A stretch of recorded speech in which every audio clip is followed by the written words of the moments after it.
Senior Army Instructor, Army JROTC, Eagle Battalion, Norristown Area High School.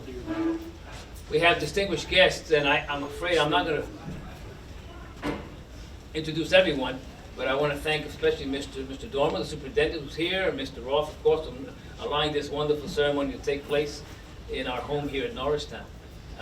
And that's pretty much it as far as introductions. Thanks to the rest of you guests for being here, and of course the Eagle Battalion and our color guard. Mr. Ralph Newman and of course Bill Keys are the master of ceremonies, and they're going to take it from this point on. Color guard, do that first? Yes. Yes. Color guard, attention. We'll start the ceremony with the Pledge of Allegiance. Present. Carry colors. I pledge allegiance to the flag of the United States of America and to the republic for which it stands, one nation, under God, indivisible, with liberty and justice for all. Order. Colors.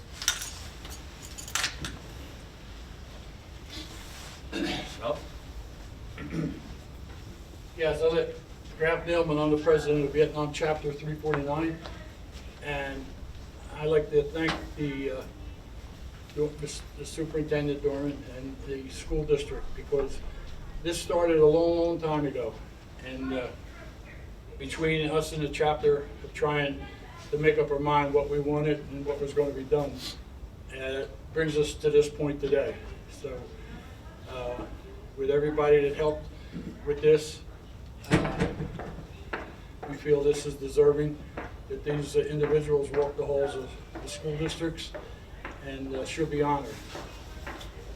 And with that, you want to do it after? At the end? Huh? At the end. Do it after. Do what? Do it after the reading of the names? Yes. You want to read the names? You are. Okay.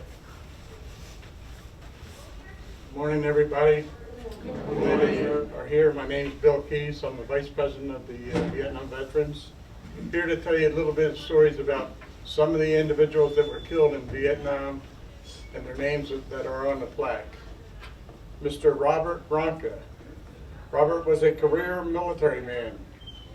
He was killed in a plane February 19, 1965. TFC John Elwood Sheets. He was known as Elwood. That's what he always wanted to be called. Some of these individuals are school friends of ours. He was 22 when he was drafted. He received a Purple Heart. On May 10, 1967, Elwood was killed. James Watson, PFC.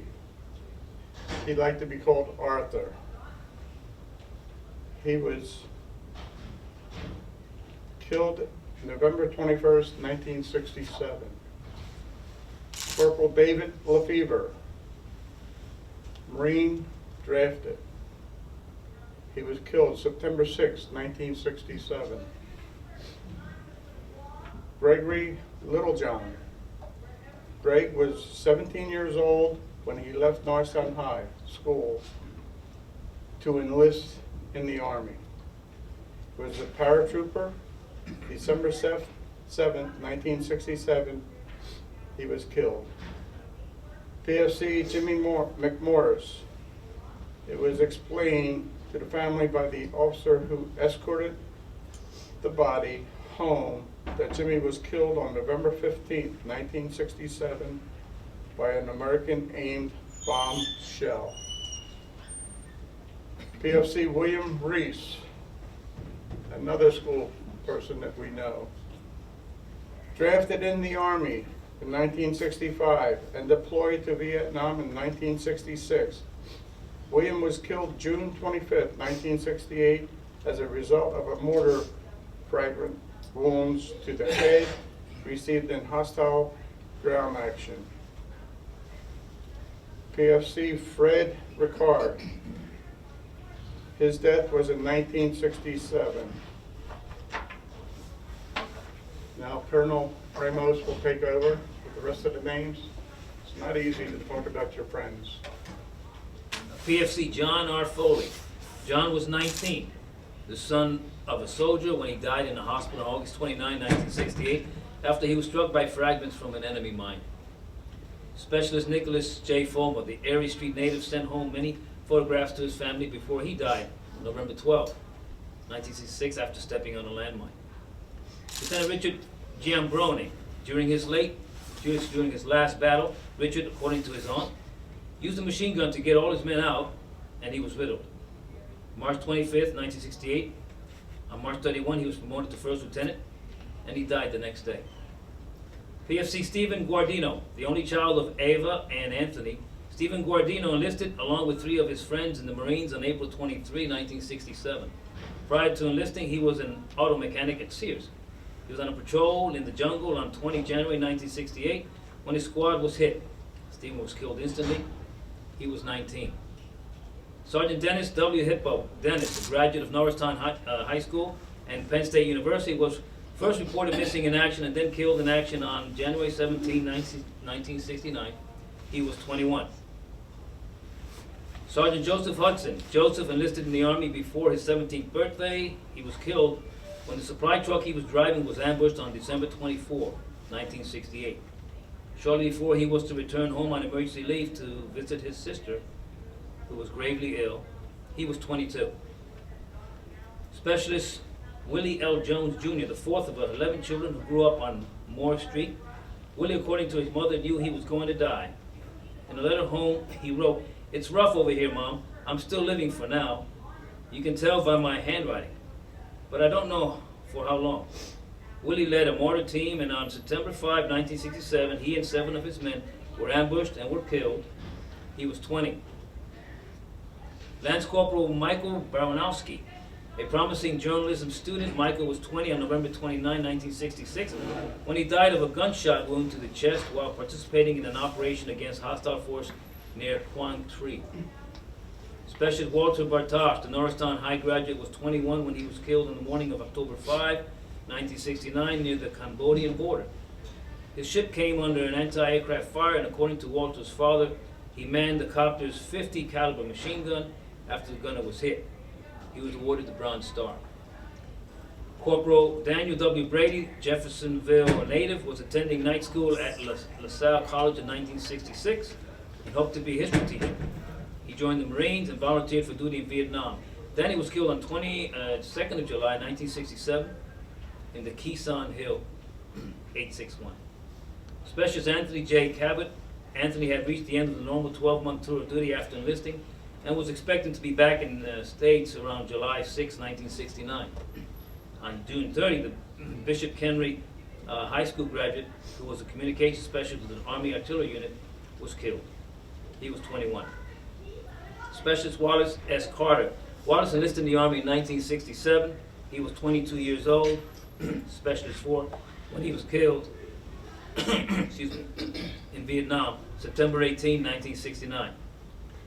Wallace was the son of Mrs. Glady Durham, who said her son lay critically wounded for days before dying. The tank he was riding in, according to Wallace's mother, was blown up. PFC Robert M. Childress. According to his brother Barry, the soldier had a tryout with the Dodgers one spring and was a quiet guy. Robert Childress was in Vietnam only 2 or 3 months, according to his brother, and was riding in a personnel carrier when he was ambushed by mortar fire and died on July 26, 1968. He was 20. And lastly, PFC Nils A. Drennan. Nils was 18 when he died March 12, 1969. Would Mr. Reese and Mrs. Kinsey come up, please?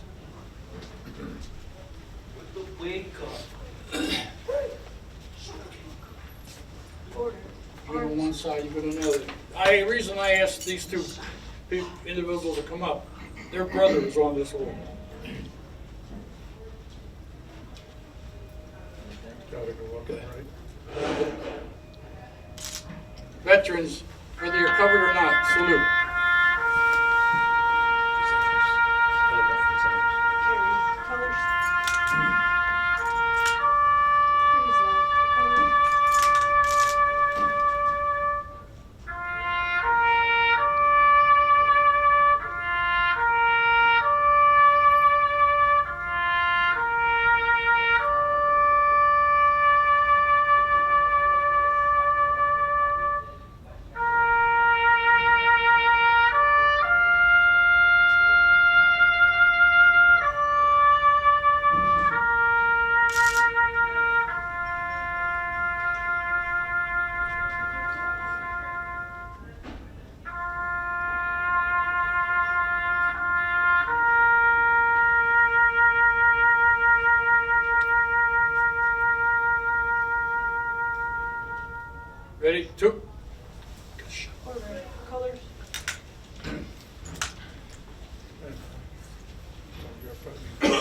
Order.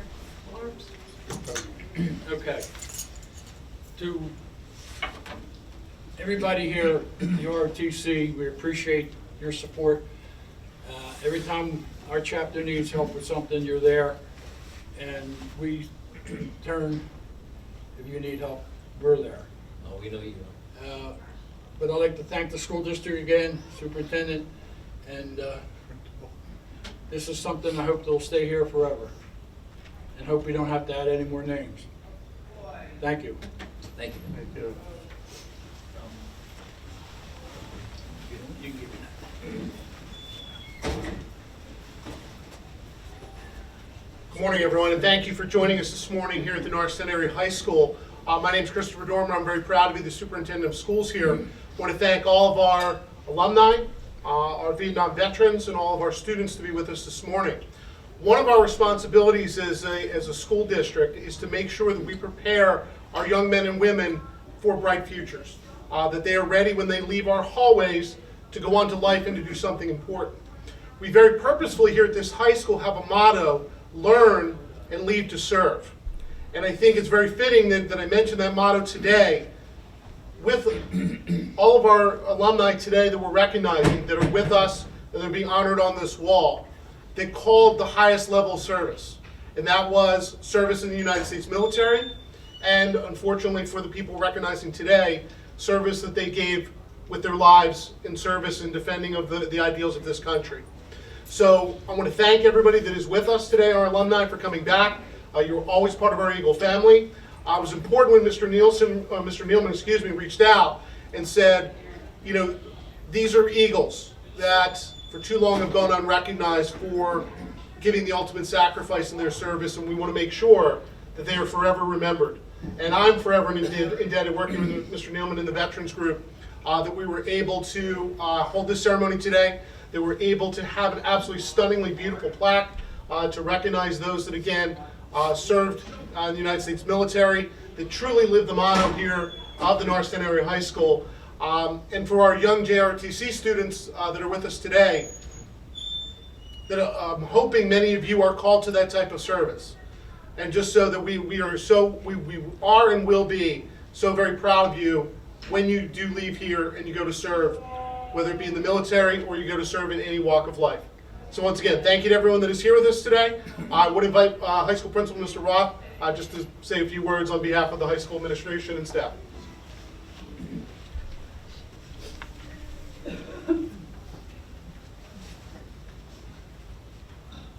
Good morning, ladies and gentlemen. First, thank you to the veterans. Thank you to the veterans who are here with us today, to those who are watching from above, and to all who have served, whether it be in Vietnam, wars of the past, or those who are currently serving. I know from family who served in Vietnam that coming back from Vietnam is not always easy. But what I have learned over the years is that the veterans of Vietnam have given back in the years since in a number of different ways. Working with those who've come back from our current conflicts, working with students, working with young people, working with things, to give back to the community. And I think that it is only fitting that while we wish there were no names on this wall, we wish that everyone was able to come back, it is only fitting that it is forever going to be a part of this NAHS Area High School, that these family members will always be here for us to reflect and for us to know that their sacrifice helped to provide us with everything that we have and hold dear. To our JROTC, you guys make us proud every single day. You are just a great example of what this school has to offer, and whether you go into the military or any other walk of life, I have no doubt that you guys will continue to serve your school and your community with pride. So again, I cannot thank you enough. I thank all of our veterans, and I thank everyone for being here. Thank you, that's it. It was a ceremony. Thank you again for all for coming. We're done.